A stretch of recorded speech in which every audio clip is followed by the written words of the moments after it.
joy namozlarda turib Allohga bolamni topshirdim degan otang bormi, sen zo'rsan. Boshingga musibatlar kelganda musibatingga sherikman degan otang bormi, sen zo'rsan. Yori birodar, oshna og'aynilar oyog'ini tortib ketganda ham bolam deb yoningda turadigan otang bormi, sen zo'rsan. Yiqilsang qo'lingdan tortadigan otang bormi, zo'rsan. Ko'zingdan yoshing oqqanda ko'zingni yoshini ortadigan otang bormi, sen zo'rsan.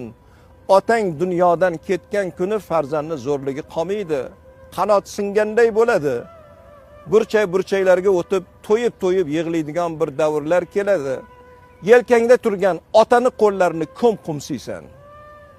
Otani qo'llarini yuzingga surgin keladi, lekin bu qo'llar chiri bo'lgan bo'ladi. Bu qo'llarni topolmaysan, gardini ham topolmaysan. Mana bugun shunday bir ulug' kun, ulug' oy, duo qabul bo'ladigan, otalar duo